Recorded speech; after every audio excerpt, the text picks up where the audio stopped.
दोस्तों जियो financial service की बात करें तो यहाँ पे बहुत बड़ी गुड न्यूज़ निकल के आ रही है। जियो फाइनेंशियल सर्विस बीएसई के इंडेक्स में ऊपर की तरफ शामिल होता वो दिखाई दे रहा है और इसके पीछे वजह है स्नोफी इंडिया जो डीमर्जर की वजह से इंडेक्स में से जगह अपनी खो रहा है और उस जगह को अब जियो फाइनेंशियल के लिए सुरक्षित किया जा रहा है।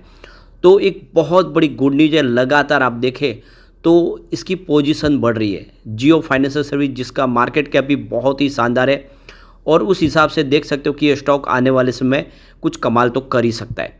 अब आप देख ही सकते हो कि जो बड़े फंड हाउस है उनका रुझान भी काफ़ी पॉजिटिव है स्टॉक को लेकर। एक बड़ी तेजी के लिए स्टॉक की तैयारी हो रही है। क्या हमें भी इस समय इस लेवल पे खरीदारी करनी चाहिए, समझने की कोशिश करेंगे इस वीडियो के माध्यम से।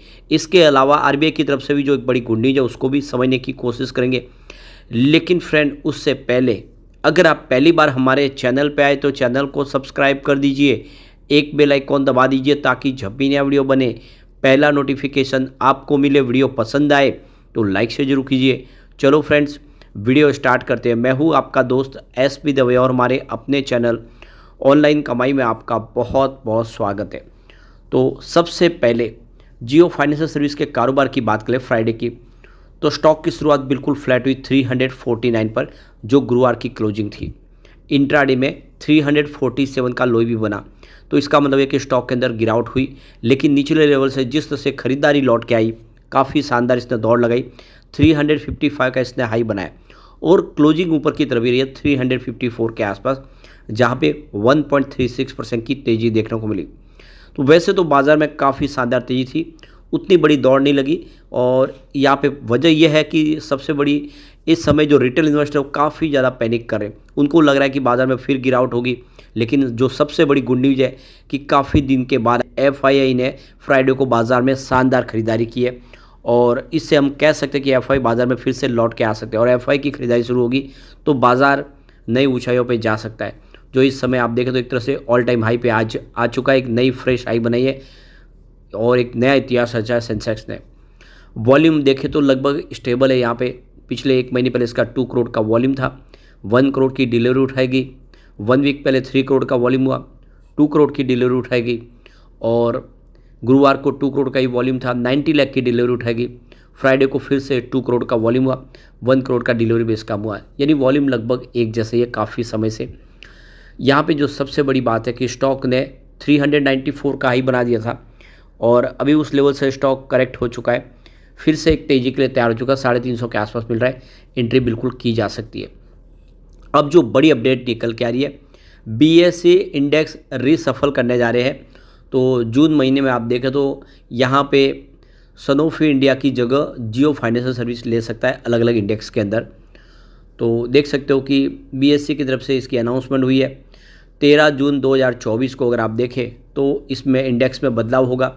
बीएसई के अलग अलग इंडेक्स में अब जो सनोफी इंडिया था उसकी जगह पे जियो फाइनेंशियल सर्विस को जगह मिलेगी। तो आप ये देख सकते हो कि कुछ इंडेक्स है जिसमें रिप्लेसमेंट होगी, उसको आगे हम देखने वाले हैं। सनोफी इंडिया अगर आप देखें तो बॉम्बे स्टॉक एक्सचेंज में इतनी जगह चेंज करने को मिलेगी क्योंकि इसके पीछे कंपनी अपना कंज्यूमर हेल्थ केयर का जो बिजनेस है उसको डीमर्जर करने जा रहे हैं और ये 13 जून 2024 को डीमर्जर होने जा रहा है। और इसके वजह से अगर आप देखें तो जो डीमर्जर की वजह से इसकी साइज़ और बिजनेस आप बदलता हुआ दिखाई देगा और इसी वजह से ये अपनी जो जगह है, पोजीशन है, उसको लूज कर रहा है और वो भरपाई करेगा अब जियो फाइनेंशियल सर्विस। तो यहाँ पे मर्जर की प्रक्रिया को एनसीएलटी की मंजूरी मिल चुकी है 7 मई 2024 को और सनोफी इंडिया डीमर्जर के तहत अपने बिजनेस को, जो कंज्यूमर हेल्थ केयर का बिजनेस है, उसको अलग करने जा रहे हैं अपने बिजनेस से। तो अब यहाँ पे बीएसई इंडेक्स में जो बदलाव होगा उसमें देखें तो बीएसई 500 जिसमें आप देखें तो पहले सनोफी इंडिया था, अब उस जगह पे ऐड किया जा रहा है जियो फाइनेंशियल सर्विस की, तो बीएसई 500 में ये शामिल हो जाएगा। इसके अलावा बीएसई 150 मिड कैप इंडेक्स के अंदर जियो फाइनेंशियल सर्विस शामिल होगा और यहाँ पे देखो कि नवीन फ्लोरिन इंटरनेशनल को उस इंडेक्स में से हटाया जा रहा है और उसकी जगह पे ऐड किया जा रहा है बीएसई 150 इंडेक्स में भी जियो फाइनेंशियल सर्विस। इसके अलावा देखें तो BSE 250 large and mid cap index के अंदर भी जियो फाइनेंशियल सर्विस की जगह दी जा रही है और इसकी जगह पे नवीन फ्लोरिन इंटरनेशनल को इसमें से ड्रॉप किया जा रहा है। इसके अलावा देख सकते हो कि BSE 250 स्मॉल कैप इंडेक्स की बात करें तो इसमें अब ऐड होगा नवीन फ्लोरिन इंटरनेशनल और स्नोफी इंडिया, इसमें से इसको ड्रॉप किया जाएगा। इसके अलावा अगर आप देखें तो BSE 400 mid and small cap index के अंदर जियो फाइनेंशियल सर्विस ऐड होने जा रहा है और स्नोफी इंडिया यहाँ से ड्रॉप हो जाएगा। तो देख सकते हो कि अलग अलग इंडेक्स के अंदर अब इसको शामिल किया जा रहा है जियो फाइनेंशियल सर्विस में, यानी आने वाले समय में बहुत सारा फ्रेश इन्वेस्टमेंट जियो फाइनेंशियल सर्विस में आएगा, क्योंकि अलग अलग इंडेक्स में जिस तरह से निवेश है वो बहुत सारे बड़े फंड हाउस है वो इंडेक्स देख के ही निवेश करते। तो ये BSE के मिड स्मॉल कैप इंडेक्स में भी शामिल होगा, इसके अलावा मिड लार्ज कैप में भी शामिल होने जा रहा है। तो इससे अब बहुत सारे जो म्यूचुअल फंड्स हैं जो इंडेक्स बेस्ड काम करते हैं उनका निवेश भी यहाँ पे आना शुरू हो जाएगा। तो काफ़ी बड़ी गुड न्यूज़ है जियो फाइनेंशियल सर्विस के लिए, और शेयर होल्डर के लिए भी ये मौका अच्छा है कि निवेश इस लेवल का करें, क्योंकि आने वाले समय में जब फ्रेश इन्वेस्टमेंट आएगा तो इसकी प्राइस डेफिनेटली बढ़ सकती है। अब दूसरी तरफ देखें तो जो RBI की तरफ से जो बड़ा फैसला लिया गया है, 3 दिन की जो मीटिंग रही MPC की, उसमें 7 जून को RBI गवर्नर की तरफ से जो बड़ा फैसला लिया गया है कि रेपो रेट को न बदला जाए। तो MPC की मीटिंग आज पूरी हुई है, 3 दिन चली है वो, जिसमें 6.5% पर बरकरार रखा गया है रेपो रेट को। तो 6 सदस्यों में से 4 की राय थी कि इस बार भी रेपो रेट को अनचेंज रखा जाएगा। छठी बार है जब इसको अनचेंज रखा गया है और आने वाले समय में देख सकते हो इसमें बदलाव हो सकता है। फिलहाल जो इस मामले में देखें तो RBI गवर्नर शक्तिकांत दास का कहना है कि जहां तक पॉलिसी रेट बदलाव का सवाल है तो उसकी नज़रें अमेरिका केंद्रीय बैंक के एक्शन पर है।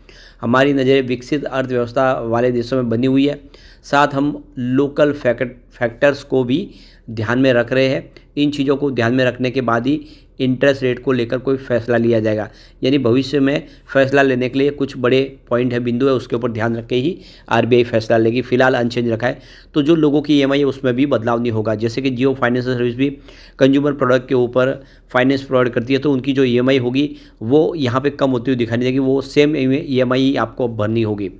अब कुछ बड़ी डील हुई है, काफ़ी दिन के बाद अच्छी डील हुई है, बड़े फंड हाउस का रुझान पॉजिटिव हुआ है, तो उनको चेक कर लेते हैं। तो सुबह 9:18 पर 349 की प्राइस से 1,12,000 शेयरों की अच्छी खासी खरीदारी हुई। फिर 10:27 पर 354 की प्राइस से 1,38,000 शेयरों की एक बड़ी खरीदारी और हुई। उसके बाद 2:12 पर 351 की प्राइस से 1,26,000 शेयरों की एक बड़ी खरीदारी और हुई।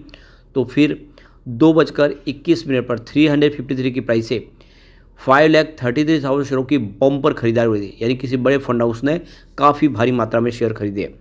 इसके बाद 3:08 पर 352 की प्राइस से 2,54,000 शेयरों की एक बिकवाली हुई। तो पूरे दिन भर काफ़ी अच्छी खरीदारी हुई है। अंत में एक बिकवाली जरूर है, लेकिन चिंता की बात नहीं, बड़े फंड हाउस जिस तरह से इस स्टॉक में खरीदारी शुरू कर चुके हैं, यह स्टॉक आने वाले इसमें कमाल कर सकता है।